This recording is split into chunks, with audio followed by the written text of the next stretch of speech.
So, me caveman, let's go. Number 10. The Screaming Mummy. Picture a face with its mouth stretched impossibly wide, jaw dropped, lips pulled back, locked forever in what looks like a scream of pure agony.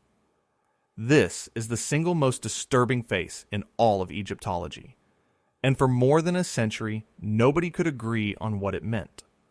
The body is cataloged only as Unknown Man E.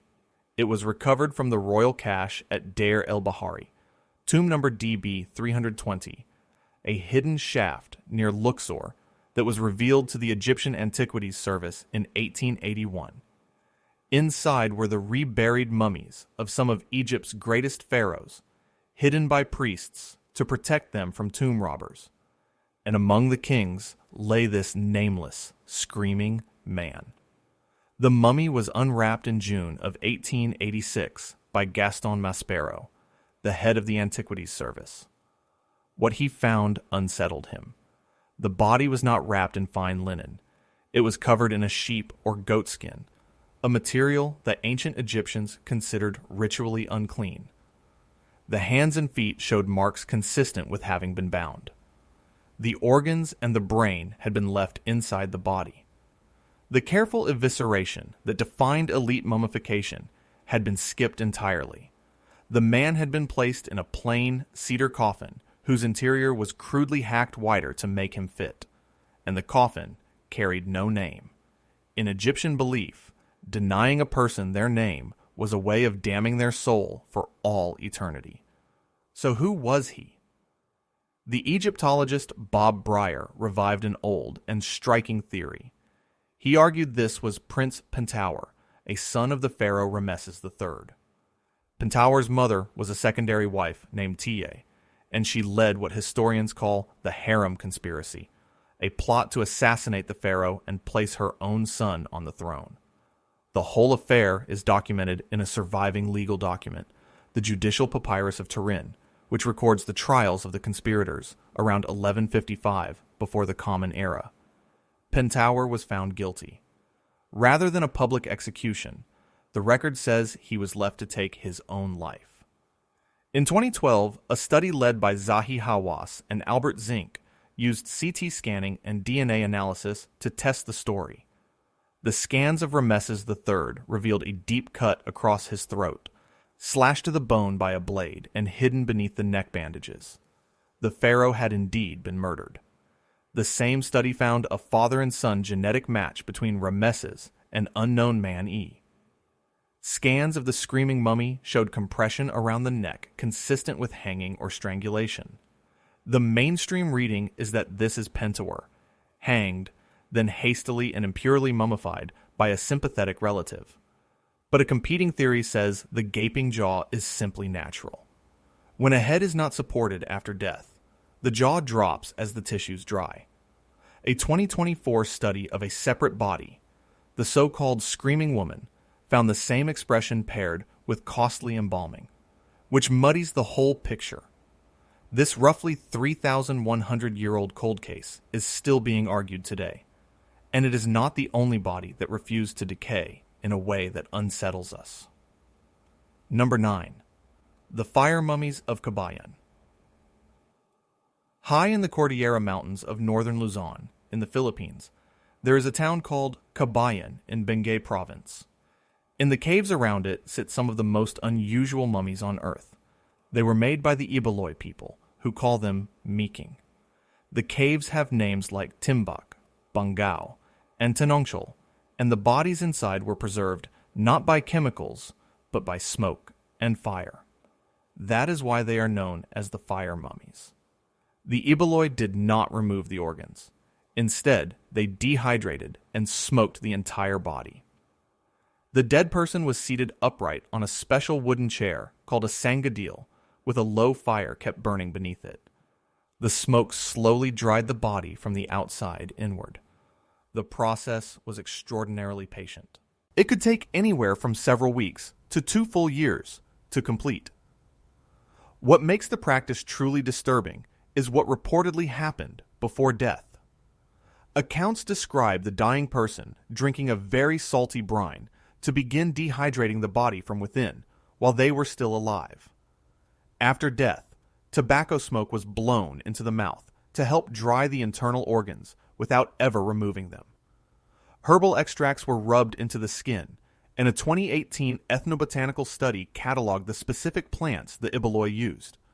Most of the surviving mummies date to somewhere between 1200 and 1500 in the Common Era, before Spanish colonization. Some researchers argue the tradition is far older, with claims it may reach back toward 2000 before the Common Era. When the Spanish arrived and Christianity spread through the highlands, the practice was suppressed, and the full knowledge of the method was largely lost. The bodies were placed in carved wooden coffins, wedged into niches high on cliff faces and inside remote caves.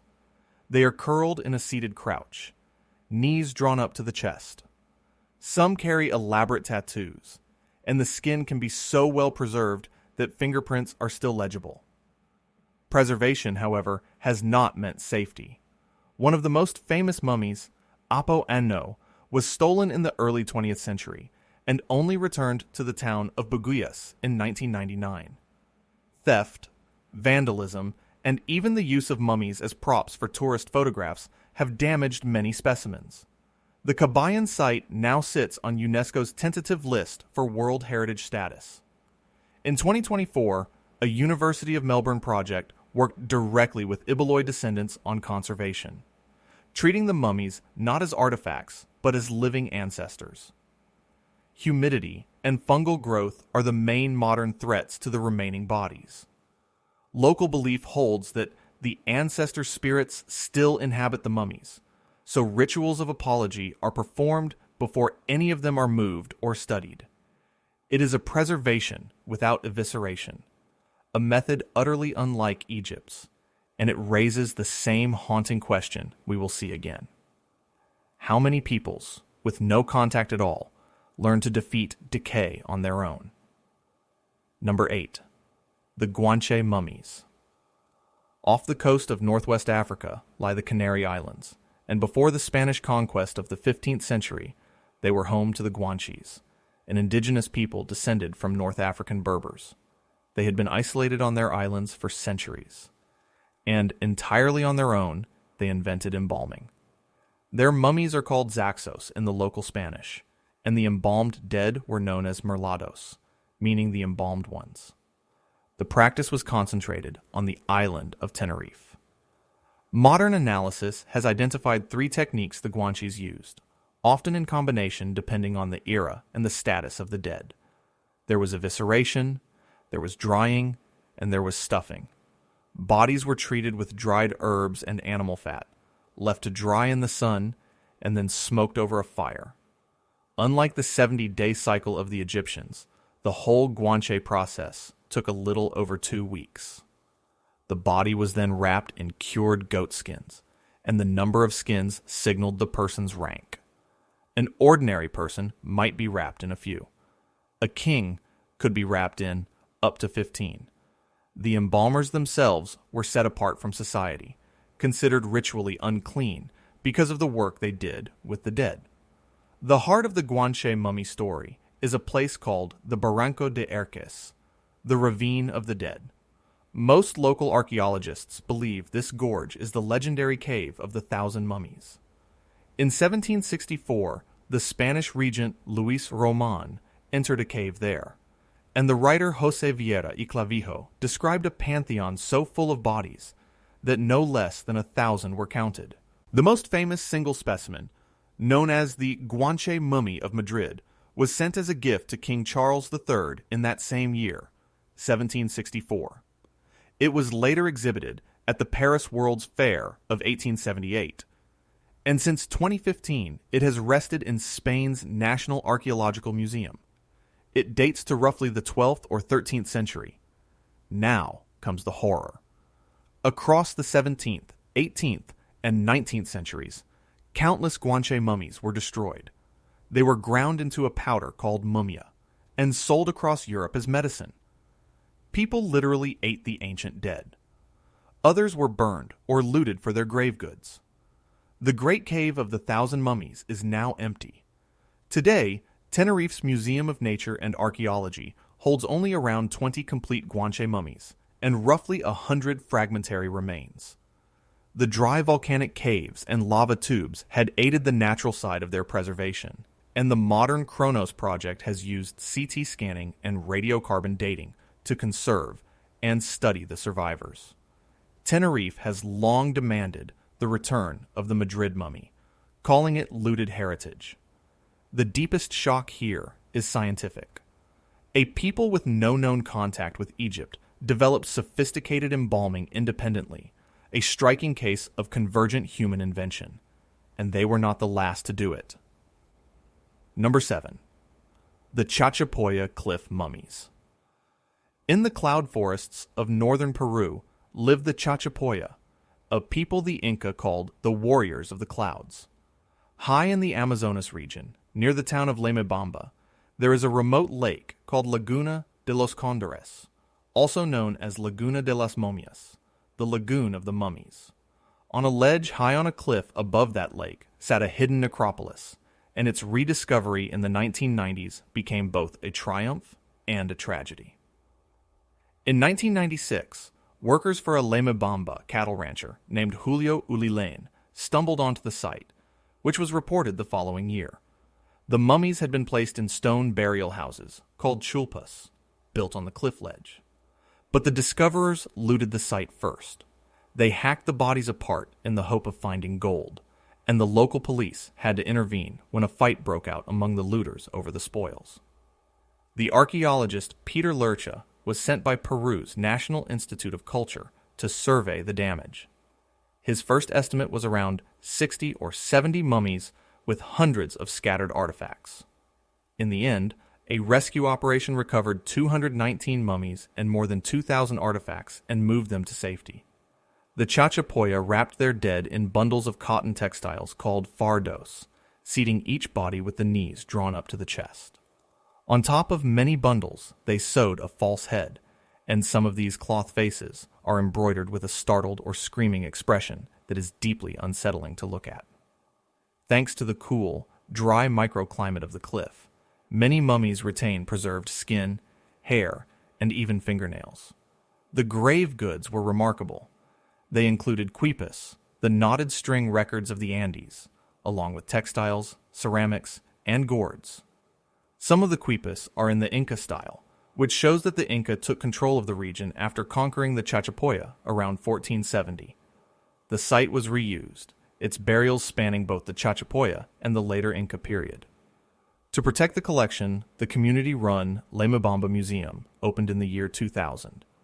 There, the mummies are stored in a climate-controlled room, still seated in their original bundled postures. Spanish chroniclers once described the Chachapoya as unusually tall and fair, which later fueled a fringe theory that they had a lost European origin. Mainstream genetics rejects this completely and ties them firmly to Andean populations. The Chachapoya had another eerie mortuary tradition too. The cliff-face sarcophagi of Karagia, tall clay figures called purunmachas that still stare out from the rock. And across the cloud forest, looting continues to threaten tombs that have never been recorded. From a people who wrapped their dead, we turn now to a people who put a new face on death itself. Number 6. The Tashtyk Death Masks. In the Minnesinsk Basin of southern Siberia, along the Yenisei River in what is now Khakassia, an Iron Age society called the Tashtyk culture flourished from roughly the 1st to the 4th century of the Common Era. They left behind an image that sits squarely in the uncanny valley, a sculpted human face that is not quite a face. Their signature practice was the funerary death mask. Over the head of the dead, they laid a mask of plaster or gypsum, molded to the real features beneath. The method was direct and intimate. A linen cloth was placed over the face of the deceased, and then plaster was applied straight onto it, hardening into a replica that captured the true shape of the person. The masks were then painted, and the colors followed a pattern. Women's masks were typically white, decorated with red spirals and scrolls. Men's masks were red, marked with black stripes.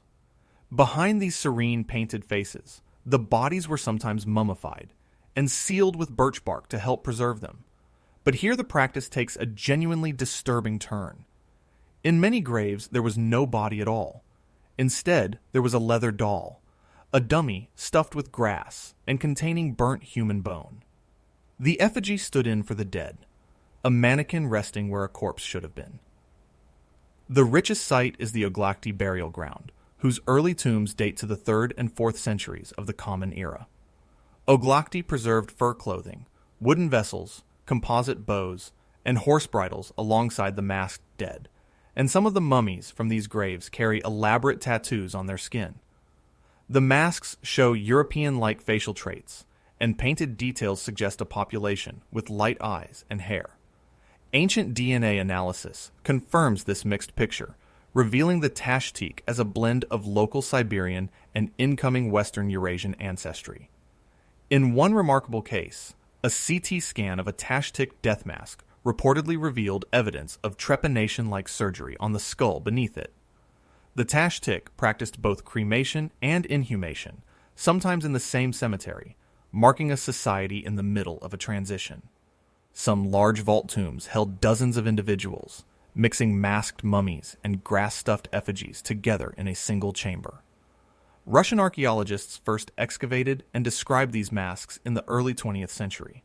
The mainstream interpretation is that the mask preserved the identity and the face of the individual for the afterlife. An alternative reading suggests the effigy and mask system let the living keep their ancestors present as portrait objects, faces they could see and hold. The Tashtyk lived at a crossroads of the ancient world, blending influences from Han China, the Iranian steppe, and native Siberia. Their dead wore faces made by human hands. Our next body wore no mask at all and was preserved by nothing but the desert. Number 5. The Spirit Cave Mummy. About 13 miles east of Fallon, Nevada, in the dry basin country of the American Great Basin, lies Spirit Cave. In 1940, a husband and wife team of archaeologists, Sidney and Georgia Wheeler, working for the Nevada State Parks Commission, recovered a set of human remains there. For decades, no one grasped what they had. It turned out to be the oldest human mummy ever found in North America. The body was preserved naturally. The extreme dryness of the cave desiccated it, saving skin, hair, and soft tissue across thousands of years. The man had been wrapped in woven tool-reed matting and rabbit skin, and he wore moccasins on his feet. He was middle-aged when he died, and his remains show a healed skull fracture and signs of chronic dental infections. For a long time, researchers assumed the mummy was around 2,000 years old. Then, in the 1990s, radiocarbon dating of the hair and the textiles returned a staggering result. The man had lived roughly 10,600 years ago, in the early Holocene, with some estimates pushing near 11,500 years. The redating stunned the field. This was one of the most ancient human beings ever recovered on the continent. Then came a second story, one about who the ancient dead belonged to. In 1996, the discovery of Kennewick Man had ignited a fierce national dispute over the study of early American remains. The Fallon Paiute Shoshone tribe requested the repatriation of the Spirit Cave Man under NAGPRA, the federal repatriation law passed in 1990.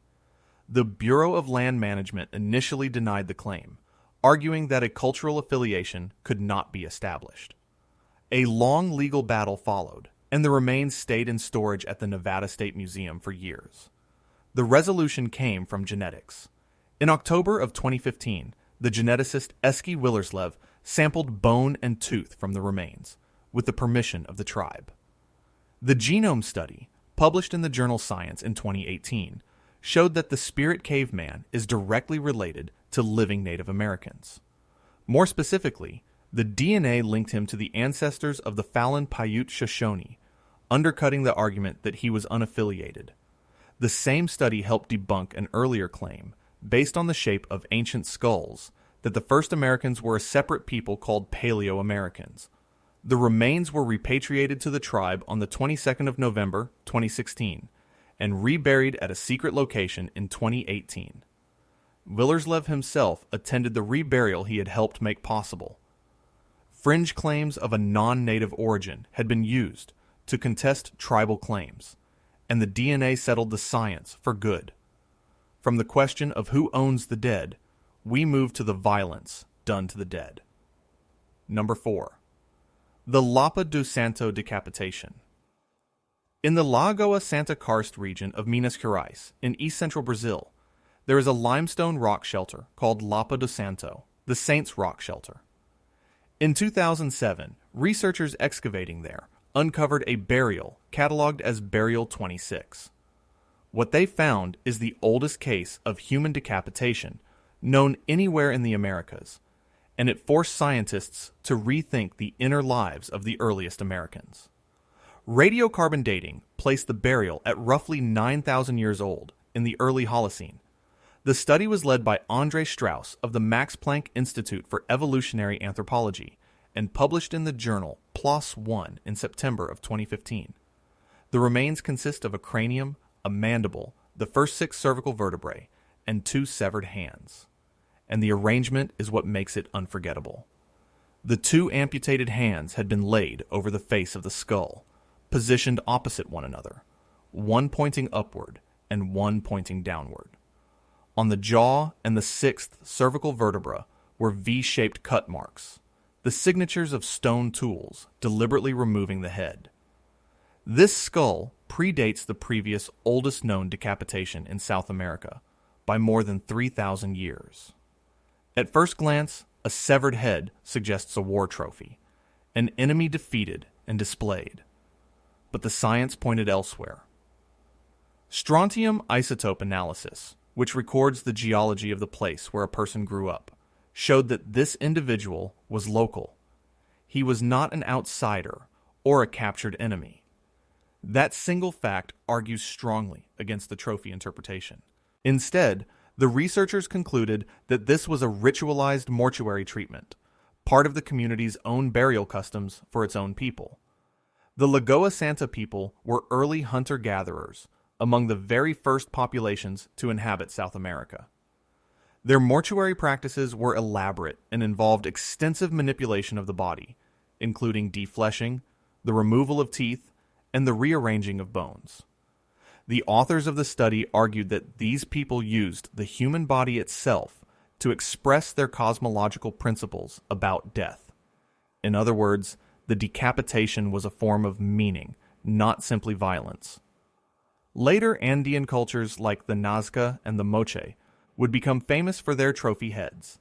But Lapa do Santo shows that the practice of removing heads existed thousands of years earlier, and for entirely different reasons. The rock shelter has yielded dozens of burials, making it a key window into the peopling of the Americas. There remain competing readings. One holds that some display or trophy function cannot be fully ruled out. Another places the act within a broader pattern of processing the dead within the group. Either way, the find proved that the earliest Americans possessed a rich and sophisticated symbolic world. From one ritual head, we turn to the ritual dead numbered in the hundreds. Number 3. The Alken Enge Sacrificed Army. On the shore of Lake Mosso, in the Illerup River Valley of East Jutland in Denmark, lies a wetland called Alken Enge. The valley has a nickname, the Holy Valley, earned by the sheer concentration of Iron Age ritual deposits found there. And in the peat of Alken Enge, archaeologists uncovered something on a scale that is difficult to comprehend: an entire army of the dead. Excavations led by Aarhus University and Skanderborg Museum have run since 2008, with major findings reported in 2012 and again in 2018. The deposit dates to around the time of the birth of Christ, in the early 1st century of the Common Era. The remains represent at least around 380 individuals, possibly a complete army. Well over 1,000 bones have been recovered, and excavators have so far logged more than 2,000 bones and fragments. Almost all of them belonged to young adult males, exactly the profile of a defeated fighting force. The weapons found with them, including shields and spears, are Germanic in style, pointing to a violent clash between Germanic tribes. But the true horror is not the battle. It is what happened afterward. The bodies were not deposited fresh. They lay exposed on the battlefield for around 6 months first. Cut marks, gnaw marks from animals, and weathering on the bones all show that the corpses were defleshed and scattered before anyone collected them. Then, months later, the bones were gathered, sorted, and ritually manipulated before being thrown into what was then a lake. Among the most startling discoveries was a set of 4 human pelvic bones threaded onto a single wooden stick. Bundles of bones and deliberately crushed skulls were also recovered. The interpretation has been led by Mads Kaler Holst, a professor of archaeology at Aarhus University. The leading reading is that the victors of the battle ritually presented and destroyed the bones of the vanquished army as an offering in a sacred grove beside the water. The scale of the deposit implies a battle far larger than any local skirmish, hinting at organized warfare in the pre-Roman north involving hundreds of fighters. This fits the wider pattern of the region. The nearby site of Illerup Odal yielded thousands of deliberately destroyed weapons from similar war booty sacrifices. The low-oxygen bog preserved the bones, and even organic material, for 2,000 years. Isotope work suggests the warriors came from a wide area, not just the immediate locality. The site reframes the ancient North as a place of armies numbering in the hundreds, and a religion that consumed them whole. From an army of scattered dead, we come to individual heads, mounted and displayed. Number 2. The Kanaljorden skulls on stakes. Near the Motala Ström River in Östergötland, in central Sweden, is a site called Kanaljorden. It was excavated between 2009 and 2011, ahead of railway construction. What the archaeologists found at the bottom of a former lake is perhaps the most viscerally disturbing image in this entire list. Human heads, mounted on wooden stakes, 8,000 years ago. The deposit dates to the Mesolithic period, roughly 6,000 to 5,000 before the Common Era. At the bottom of the ancient lake, the excavators uncovered a deliberately built packing of large stones. Resting on those stones were the skulls of at least 10 people, 9 adults and 1 infant. 2 of the adult skulls still held the remains of wooden stakes inside them. The stakes had been pushed up through the foramen magnum, the large opening at the base of the skull. In one case, a length of the stake still protruded from the top of the cranium. The head had been mounted, raised up on a pole. Almost all of the skulls were missing their lower jaws, which suggests the heads had been defleshed before they were placed in the water. The injuries tell a further story. The adult skulls showed healed blunt force trauma, and there was a striking difference between the sexes. The male skulls tended to have injuries on the top and the front of the head. The female skulls tended to have injuries on the back. This is not random violence. It is patterned, structured, and it hints at very different life experiences for men and women in this society. Inside one of the skulls, a fragment of preserved brain tissue had survived in the waterlogged conditions. The study, titled Keep Your Head High, was led by Sarah Gummison and colleagues and published in the journal Antiquity in 2018. The heads did not lie alone. Alongside them, the excavators found the bones of bear, deer, wild boar, and badger, together with worked wood and antler. Because most other body parts were absent, these were clearly curated heads, not ordinary burials.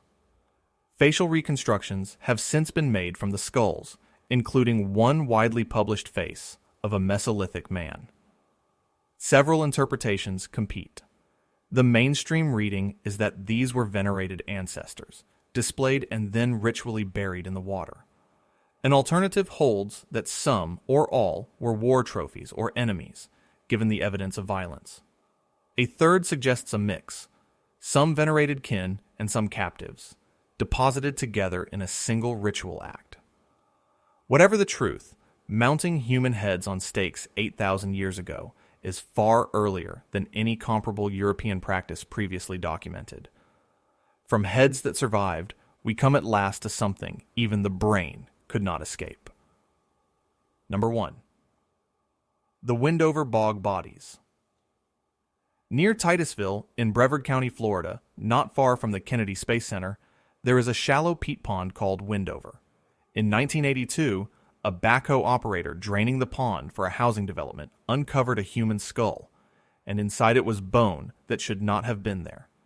That accidental discovery opened a window into the deep past so extraordinary that it overturned what scientists believed was even possible.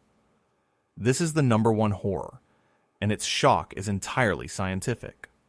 The burials date to the Middle Archaic period, roughly 8,000 to 7,000 years ago, around 6,000 before the Common Era. At least 168 individuals had been deliberately buried in the peat at the bottom of the shallow pond.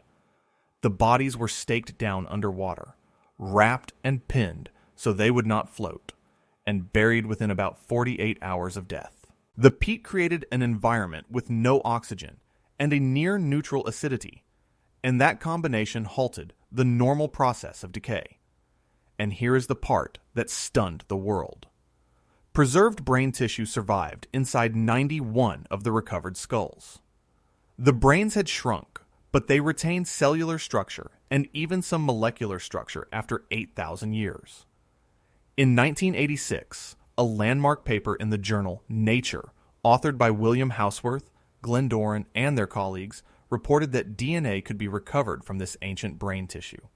It was among the earliest successful extractions of DNA from an ancient human, and it helped pioneer the entire field of ancient genetics. The excavation was led by the archaeologist Glenn Doran of Florida State University in the mid-1980s. What the bodies revealed was not a single catastrophe, but a whole community. Men, women, children, and the elderly, buried over generations. The details are profoundly human. One burial was a boy of about 15 who had spina bifida and had nonetheless survived to that age, which implies that his community cared for him. The grave goods included finely woven textiles, some of the oldest fabric known from North America, showing up to 7 different weaves. Fragments of bottle gourd and food remains were preserved in some of the bodies. Even the wooden stakes used to pin the dead survived in the peat. The population appears biologically distinct from many later Native American groups, hinting at a deep ancestral diversity in the Americas. Modern reburial and repatriation concerns now limit destructive study of the collection. Windover shattered a long-held assumption that soft tissue and DNA could never survive in a warm, wet, subtropical climate. It remains one of the largest and best preserved early archaic cemeteries ever found, a nearly unique window into daily life, 8,000 years ago. And it raises the question that connects every horror on this list. Why do any of the dead survive at all? Decay is not a single force, but a partnership. It is driven by bacteria, oxygen, moisture, and temperature. And if you remove any one of them, time itself begins to slow. Every horror on this list is really an accidental experiment in defeating one of those variables. The anaerobic peat of Windover, Alken, Enge, and Kanaljorden starved the bacteria of the oxygen they needed. But the chemistry matters enormously. An acidic sphagnum bog tans skin and dissolves bone, while Windover's near-neutral acidity did the opposite, saving both bone and brain where a sour bog would have destroyed them. Desert aridity did the work at Spirit Cave and on the Chachapoya cliffs, desiccating the tissue before microbes could feed on it. Smoke and fire, used by the Ibaloi, and in part by the Guanches, both dried the body and laid down antimicrobial compounds that fight bacteria. Salt and internal dehydration, like the brine of Kabayan, attacked decay from the inside out. Cold and high altitude slowed bacterial growth at the Andean and Siberian sites. Deliberate embalming, as with the Guanches and the Egyptians, added herbs, fat, resin, and the removal of organs. The Tashtyk sealing of bodies in birch bark created its own protective microclimate, and rapid burial, like Windover's 48 hours, simply beat the decay clock before it could start. Brain tissue, strangely, survives more often than we would expect, because its high fat content can turn to a soap-like substance that resists rot. When molecular preservation reaches that level, ancient DNA can survive, and that is the engine of all modern genomics. Contamination is the constant enemy of that work, which is why cleanroom protocols are now standard. Think of it this way. The same forces that ruin a forgotten sandwich in a drawer can, tuned differently, preserve a human face for 10,000 years. Preservation is why these horrors still exist to shock us. It is also why so much was lost, because most of the dead simply vanished without a trace. What survives is a rare and biased sample, and the science turns each of these bodies into a document we can finally read. Read those documents closely, and a pattern emerges. The decapitation at Lapa do Santo and the staked skulls of Kanaljorden are separated by continents and by millennia, yet they echo one another in unsettling ways. Defleshing appears again and again at Alken Enge, at Kanaljorden, and in the mortuary practices of Lagoa Santa. The recurring theme is not simply killing, but the manipulation of the dead, the deliberate reshaping of the body after life has ended. The patterned trauma at Kanaljorden, with men injured on the front and women on the back, hints at a structured social order rather than random brutality. The Alken Enge army testifies to organized, large-scale conflict deep in prehistory. Across these cases, the central debate is always the same. Was this trophy-taking, or was it ancestor veneration? Isotope analysis at Lapa do Santo and Alken Enge lets researchers actually test the question by distinguishing local kin from foreign captives. Water deposition in bogs and lakes recurs as a sacred act across northern Europe. In Egypt, the harem plot shows elite political violence, leaving a single body behind, and the nameless impure burial of unknown man. Weaponized the afterlife itself as a punishment.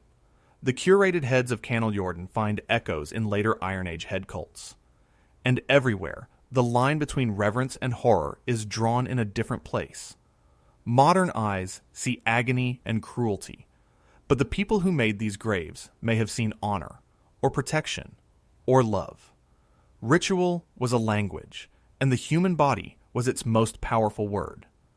The cut marks on a bone are the closest thing to a transcript that we will ever get.